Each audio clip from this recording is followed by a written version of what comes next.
মৰমৰ ছাত্ৰ ছাত্ৰীসকল তোমালোকে চাই আছা মনোবাৰ্তা ইউটিউব চেনেল। আজি তোমালোকক ক্লাছ 10ম শ্ৰেণীৰ অনুশীলনী 8.1 এক নম্বৰ অংকটো তোমালোকে চাই লোৱা। কিতাপটো মেলি লোৱা আৰু তোমালোকে চাই লোৱা। এইবিলাক অংকবিলাক একদম সহজ পদ্ধতিত অংকবিলাক কৰি দিয়া হৈছে। তোমালোকে অলপমান গুৰুত্ব সহকাৰে বুজিলেই অংকবিলাক আয়ত্ত কৰিব পাৰিবা। চাই লোৱা তোমালোকে এক নম্বৰ অংকটো দিয়া আছে ত্ৰিভুজ ABCৰ বি কোণ সমকোণ। যেহেতু বি কোণটো সমকোণ কৈছে আৰু AB 24 সেন্টিমিটার আর BC 7 সেন্টিমিটার হলে তলত দিয়াবিলাক উলিওয়া। যেহেতু সাইনে আর কসে উলিয়াব কৈছে। তোমালোকে ইয়াত লক্ষ্য কৰিবা যেহেতু এই ত্ৰিভুজটোৰ AB আৰু BC এই মান দুটা দিয়া আছে আৰু যেহেতু বি কোণটো সমকোণ কৈছে, বি কোণটো সমকোণ মানে 90 ডিগ্ৰী হ'ব লাগিব। তোমালোকে চাই লোৱা বি কোণ এনেকুৱা ধৰণৰ এটা ত্ৰিভুজ আঁকি লৈছো যাতে ভিডিওটো লং নহয়। সেই কাৰণে অংকবিলাক মই লিখি দিছো। লিখি অংকবিলাক কৰিলে ভিডিওটো বহুত ডাঙৰ হৈ যাব। গতিকে তোমালোকে ভিডিও প্ৰথমৰ পৰা শেষলৈকে চাই থাকা। যেহেতু বি কোণটো সমকোণ বুলি কৈছে, বি কোণটো সমকোণ আৰু ইয়াত BC টো 7 সেন্টিমিটাৰ আৰু AB টো 24 সেন্টিমিটাৰ। ইয়াত লক্ষ্য কৰিলে দেখা যায় যে এসিৰ মান দিয়া নাই। এসি হ'ব কৰ্ণ। এই কৰ্ণৰ মান যেহেতু দিয়া নাই, এই কৰ্ণৰ মান বাহিৰ কৰিব লাগিব কেনেকে? ABC এই ত্ৰিভুজটোৰ পৰা আমি পাও পাইথাগোৰাছৰ উপপাদ্য ব্যৱহাৰ কৰি আমি পাও কৰ্ণ স্কয়াৰ ইকুয়াল টু ভূমি স্কয়াৰ প্লাস লম্ব স্কয়াৰ। এটুত আমি মান বহালে কৰ্ণ স্কয়াৰ মানে কি AC স্কয়াৰ আৰু ভূমি স্কয়াৰ মানে কি AB স্কয়াৰ আৰু লম্ব স্কয়াৰ মানে কি BC স্কয়াৰ। ইয়াত তোমালোকে লক্ষ্য কৰা এবিৰ মান কিমান আছে 7, এবিৰ মান 7 আছে আৰু BCৰ মান কিমান আছে 24। স্কয়াৰ আছে স্কয়াৰ লগাই দিয়া। 7 স্কয়াৰ মানে কিমান? 7 স্কয়াৰ মানে হৈছে 49 আৰু 24 স্কয়াৰ মানে 24 * 24 দুটা মাল্টিপ্লাই কৰিলে কিমান হয় 576 হৈ যায়। গতিকে এই দুটা তোমাৰ এড কৰি দিয়া, যোগ কৰিলে কিমান হয়?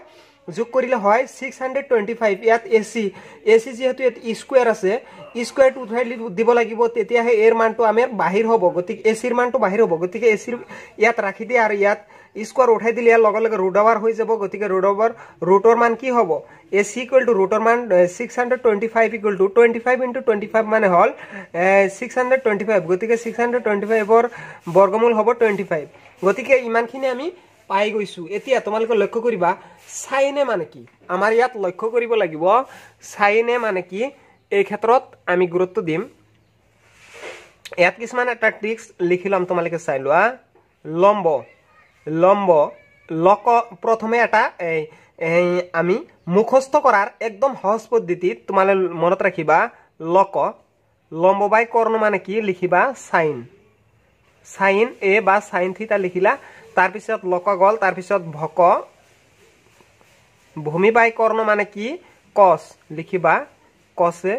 তাৰপিছত লিখিবা লম্ব বাই ভূমি মানে কি লিখিবা 10। এটা কথা মনত ৰাখিবা লক ভক লব। লক ভক লব মানে লম্ব বাই কৰ্ণ মানে সাইনে, ভক মানে কসে আৰু লভ মানে 10। এইবিলাক মনত ৰাখিবা। গতিকে তোমালোকে এতিয়া লক্ষ্য কৰিবা সাইনে মানে কিমান। এক নম্বৰটো আমি সমাধান কৰিবলৈ গৈ আছো। এক নম্বৰটো ইয়াত লক্ষ্য কৰা, এক নম্বৰটো আমি সমাধান কৰিবলৈ গৈ আছো। এক নম্বৰটো তোমালোকে লক্ষ্য কৰা সাইনে মানে কি পাইছিলো? সাইনে পাইছিলো লম্ব বাই কৰ্ণ। গতিকে আমি ইয়াত লিখিম, তোমালোকে চাই লোৱা সাইনে ইকুয়াল টু লিখিম লম্ব মানে কিমান আছিল 7 আৰু ভূমি কৰ্ণ কিমান আছিল? কৰ্ণ আমি কিমান বাহিৰ কৰিলো 25। গতিকে 25টো আমি লিখি ললো 25। গতিকে 7/25। তাৰপিছত লিখিবা কস এ মানে কিমান? কসে মানে ভূমি বাই কৰ্ণ। ভূমি কিমান? ভূমি হয় 24 আৰু কৰ্ণ কিমান? কৰ্ণ হৈছে 25। গতিকে আমি অংকবিলাক এনেদৰে সমাধান কৰিম। ভিডিওটো ভাল লাগিলে নিশ্চয় সাবস্ক্ৰাইব কৰিবা, লাইক এটা কৰি দিবা, লগে লগে লাইকটো কৰি দিবা। এতিয়া নেক্সট অংকটো তোমালোকে চাই থাকা।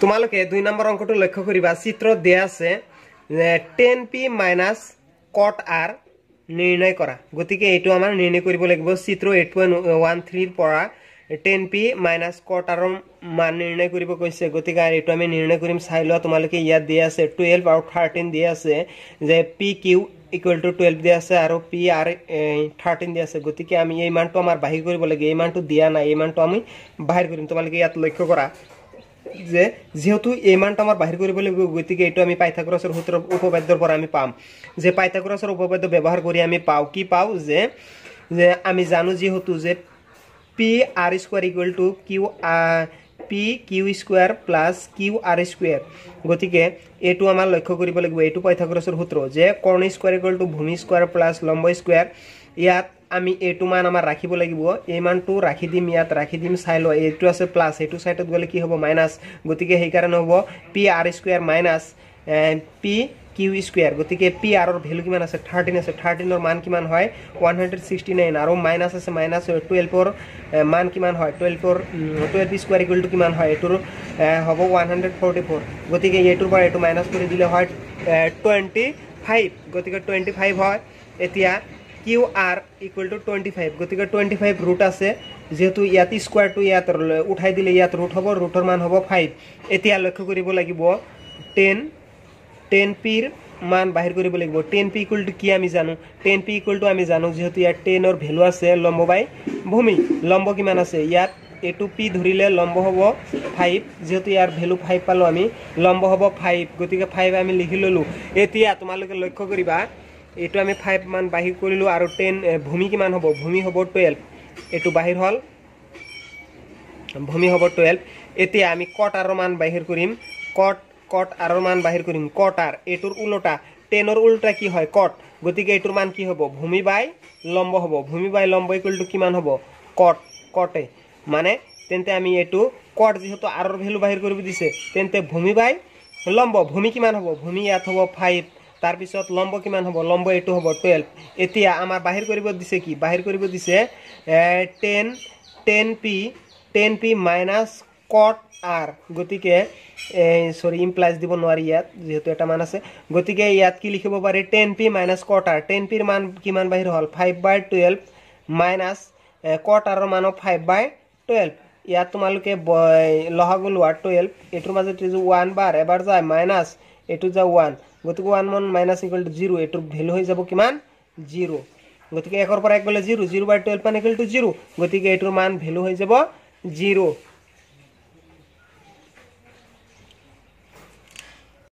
তোমালোকে এতিয়া অনুশীলনী 8.1 ৰ 3 নম্বৰ অংকটো লক্ষ্য কৰা যদি দিয়া আছে যদি sin a equal to 3/4 তেন্তে cos a আৰু tan a উলিওৱা গতিকে এটো আমাৰ মান বাহিৰ কৰিব দিছে আমি cos a আৰু tan a মান বাহিৰ কৰিম তোমালোকে এতিয়া সমাধান পিনে লক্ষ্য কৰা যেহেতু আমাক দিয়া আছে sin a equal to 3/4 দিয়া আছে sin a equal to 3/4 আমি লিখি ললো গতিকে আমি জানো sin a মানে কি sin a মানে আমাৰ লক্ষ্য কৰিব লাগিব তোমালোকে লক্ষ্য কৰা লম্ব বাই কৰ্ণ যেহেতু লম্ব তেন্তে কি হয় BC টু হয় লম্ব আৰু কৰ্ণ কি হয় AC কৰ্ণটো AC হয় সেই কাৰণে আমি লিখি ললো লম্ব বাই কৰ্ণ equal to 3/4 এতিয়া আমি মানটো বহাই দিলু AC equal to 4 আৰু BC equal to কিমান 3 আমি বহাই দিলু দুটা আমি বহাই দিলু এতিয়া আমি পাইথাগোৰাসৰ সূত্ৰৰ পৰা আমি পাও আমি পাইথাগোৰাসৰ সূত্ৰটো আমি এতিয়া লক্ষ্য কৰিম AC square equal to AB square plus BC square যেহেতু আমাৰ মানটো AB ৰ মান বাহিৰ কৰিব লাগে সেই কাৰণে AB টো আমি ৰাখি দিলু এতিয়া তোমালোকে লক্ষ্য কৰা এই AC মানটো লিখিলো আমি AC আছে যেহেতু এটো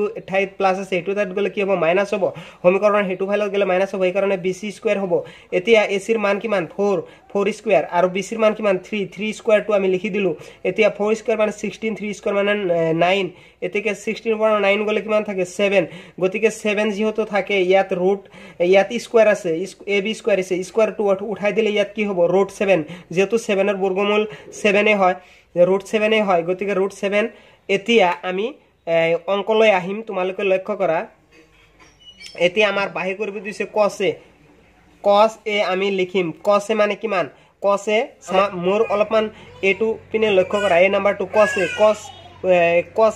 a ভূমি বাই কৰ্ণ যেহেতু ইয়াত ভূমি কোনটো হ'ব ভূমি এটো হ'ব ভূমি বাই কৰ্ণ এটো হ'ব তোমালোকে লিখা ভূমি লিখিবা √7/4 আৰু tan a মানে হল লম্ব বাই ভূমি হলে কি হ'ব লম্ব বাই ভূমি হলে লম্ব এটো 3 আছে আৰু ভূমি হ'ব √7 এটো এনেকুৱা ধৰণৰ অংকটো কৰি দিবা অংকটো হৈ যাব একদম ইজি পদ্ধতিত অংকটো কৰি দিব হৈ যাব অংকটো বুজি নাপালে আৰু এবাৰ ট্ৰাই কৰা আৰু এবাৰ ৰিপিট চোৱা তোমালোকে অংকটো বুজি পাবা এতিয়া 4 নম্বৰ অংকটো দিয়া আছে 15 cot equal to 8 তেন্তে sin a আৰু চেকে উলিওৱা এইটো আমাক উলিয়াব দিছে এতিয়া আমি ধৰিলাম চাই লওঁ যেহেতু আমি এইটো ধৰিলাম যে ধৰাহাল ত্ৰিভুজ ABC সমকোণী ত্ৰিভুজ ABC এটা কি সমকোণী ত্ৰিভুজ ইয়াৰ বি কোণটো হল 90 ডিগ্ৰী অৰ্থাৎ সমকোণ এতিয়া আমাৰ লক্ষ্য কৰিব লাগিব cot A equal to AB by BC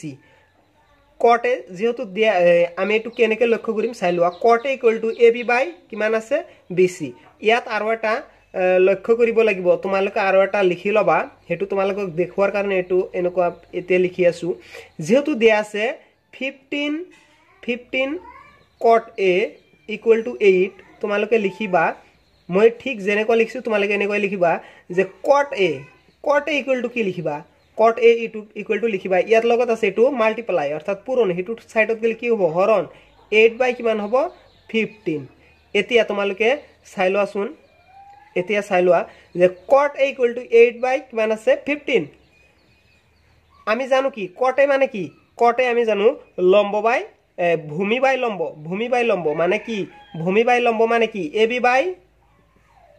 বাই কি লিখিব পাৰি AB by BC equal to কিমান লিখিব পাৰি 8 বাই 15 হেই কাৰণে আমি ইয়াত লিখিছো 15 ইয়াত লিখিছো 8 এতিয়া তোমালোকে বুজি পাইছা নিশ্চয় এতিয়া আমি লক্ষ্য কৰিম যে আমাক বাহিৰ কৰিব দিছে সাইনে আৰু সেকে সাইনে মানে কি সাইনে মানে তোমালোকে লক্ষ্য কৰা সাইনে মানে হৈছে লম্ব বাই কৰ্ণ ইয়াত লম্ব কিমান হৈছে ইয়াৰ মান যেহেতু আমি 17 পাইছো ইয়াত সাইনে মানে লম্ব বাই কৰ্ণ লম্ব মানে কিমান আছে লম্ব আছে 15 আৰু কৰ্ণ কিমান আছে কৰ্ণ আছে 17 এতিয়া সেকে বাহিৰ কৰিব দিছে সেকে মানে কিমান লিখিব পাৰি আমি চাই লোৱা সেকে মানে আমি জানো কৰ্ণ বাই ভূমি কৰ্ণ মানে কিমান 17 আৰু ভূমি কিমান আছে 8 এনেকুৱা ধৰে আমি বাহিৰ ভিডিওটো ভাল লাগিলে লাইক কৰিবা কমেন্ট কৰিবা আৰু ভাল লাগিলে শেয়াৰ কৰি দিবা তোমালোকে চেনেলটো সাবস্ক্ৰাইব কৰি চেনেলটো লগতে থাকিবা বুলি মই ভাবিছো আৰু অংকবিলাক যিমান পাৰা অংকবিলাক প্ৰেক্টিছ কৰি থাকিবা তেতিয়াহে ভালদৰে